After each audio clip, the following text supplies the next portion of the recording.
হে গোটা দুনিয়ার মানুষ, আল্লাহকে ভয় করো। কিয়ামতের প্রকম্পন খুবই মারাত্মক, খুবই মারাত্মক।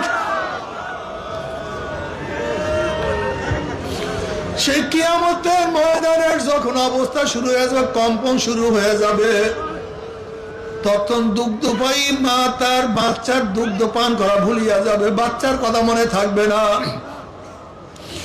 গর্ভবতী মহিলা তারা গর্ভ খালাস করিয়া দিবে। মানুষগুলি মাতাল অবস্থায় ঘুরতে থাকবে, আসলে তারা মাতাল না,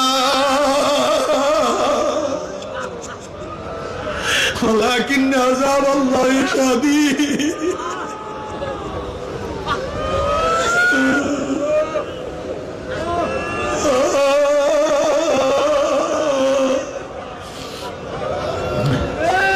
وإذا الوحوش حشرت وإذا الوحوش حشرت যখন সিংহার মধ্যে ফুঁক দেওয়া হবে, বন্য জানোয়ার গুলি মানুষের ভিড়ের মধ্যে চলে আসবে। বাঘ মানুষের মধ্যে চলে আসবে, কিন্তু বাঘের হুঁশ নেই। আমার সামনে মানুষ, আমার মানুষের হুঁশ থাকবে না, আমার সামনে বাঘ।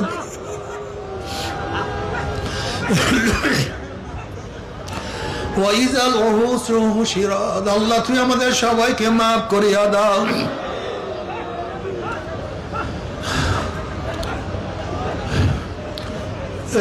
আমার বাবারা,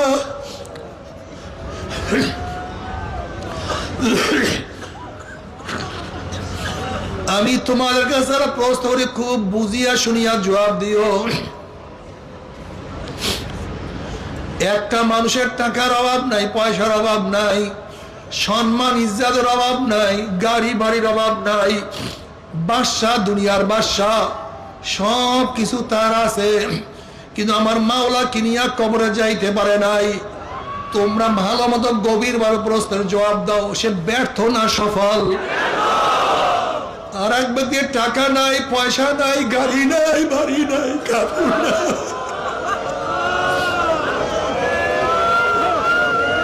কেউ তাকে চিনি না, কেউ তাকে জায়গা দেয় না, কেউ তাকে মজলিসে ডাকে না, ভালো জায়গায় কেউ তাকে বসতেও দেয় না, কিন্তু মাওলা কিনিয়া কবরে গেছে।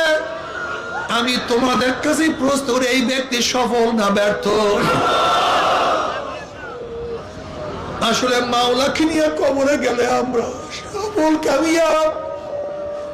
আর যদি মাওলাকে না নিয়ে কবরে যাই, তোমার সে আমার সে বড় ব্যর্থ আর কেউ হইতে পারে না। আল্লাহ,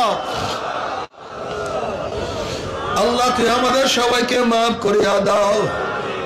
বাবারে, মাওলার চিন্তায় চিন্তায় নবীগণ কত কান্নাকাটি করছে। নবী আলাইহিস সালাতু ওয়াস সালাম নামাজের মধ্যে এত কান্নাকাটি করতেন, মনে হয় যেন পাতিলের মধ্যে পানি দিয়া উপরে আবৃত করিয়া নিচে আগুন জ্বালাইয়া যেরকম গুম গুম আওয়াজ করে, নবী আলাইহিস সালাতু ওয়াস সালাম নামাজের মধ্যে এমন ভাবে কাঁদতেন, মনে যেন কলব থেকে কান্নার গুম গুম আওয়াজ বের হয়ে থাকতো। আল্লাহ তুমি আমাদের সবাইকে মাফ করিয়া দাও। নবী আলাইহিস সালাতু ওয়াস সালাম যখন বয়ান করতেন, জরাফাত মিনহাল কুলুবু জরাফাত মিনহাল আয়ুনু, সাহাবাদের চেহারার থেকে, চোখের থেকে পানির ঝর্ণা বের হইতো। ওয়াজিলাত মিনহাল কুলুবু, এবং তাদের কলবের মধ্যে ঝালঝালা পয়দা হয়ে যাইত। অথচ আজকে আমাদের বয়ানের মধ্যে চোখেও পানি নাই, কলবের মধ্যে কোনো অস্থিরতাও নাই। মাওলার ভয় তোমার মধ্যে, আমার মধ্যে নাই। অথচ নবী ইব্রাহিম আলাইহিস সালাতু ওয়াস সালাম মাঝে মাঝে মাওলার ভয়ে বেহুশ হয়ে পড়িয়া যাইতেন। উমর ইবনে খাত্তাব রাদিয়াল্লাহু কাঁদতে কাঁদতে গালে দুইটা কালো দাগ পরাইয়া ফেলাইছে। কিয়ামতের ময়দানের অবস্থা এত কঠিন।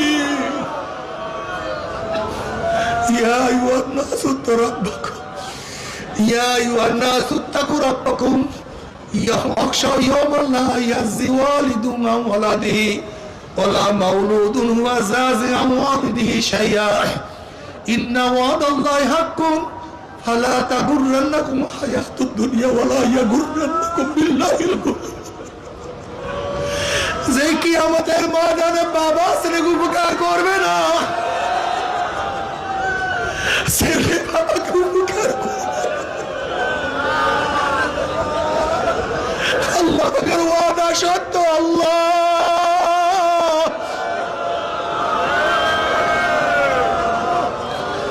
কাজে দুনিয়ার ধোঁকায় যেন তোমাকে প্রবঞ্চিত না করতে পারে। আমার মাওলার পথে থাকো, মাওলাকে নিয়ে চলো।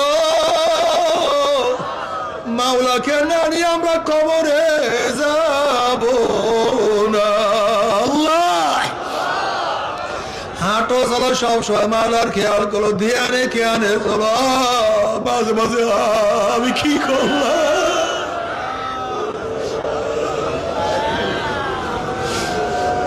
وبالأسحار هم يستغفرون وبالأسحار هم يستغفرون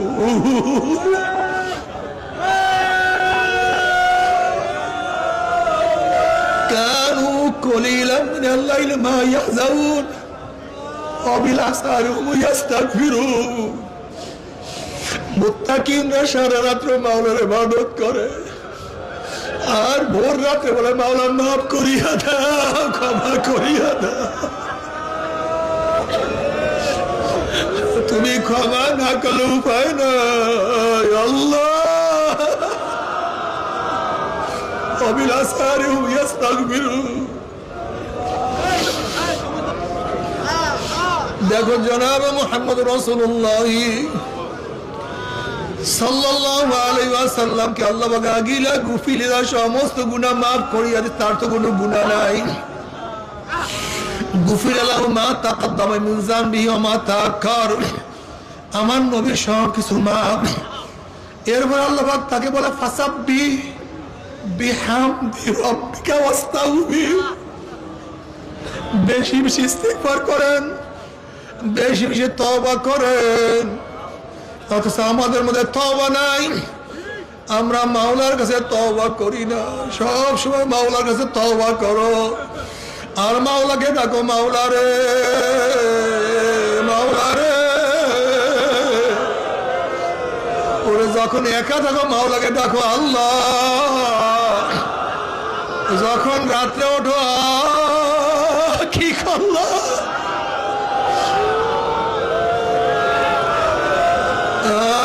এত গুনাহ করলাম, তুমি কি মাফ করবা না? তুমি কি ক্ষমা করবা না? এইভাবে মাওলার কাছে তওবা করো, মাওলার কাছে মাফ চাও, জাহান্নামের আযাব থেকে মাফ চাও। জাহান্নাম খুবই কঠিন, অনেক মারাত্মক। নারুল্লাহিল মুকাদাতুল্লাতী তাত্তালিউ আলাল আফিদা, দুনিয়ার আগুন হাতে লাগলে হাত পড়ে, পায়ে লাগলে পা পড়ে। জাহান্নামের আগুন এত কঠিন, শরীরের যে কোনো জায়গায় লাগার সাথে সাথে কলিজা পুড়িয়া ছারখার হয়ে যাবে। আল্লাহ আমাদের সবাইকে ক্ষমা করিয়া দাও, সবাইকে মাফ করিয়া দাও, একজনকে মাহরুম করিও না।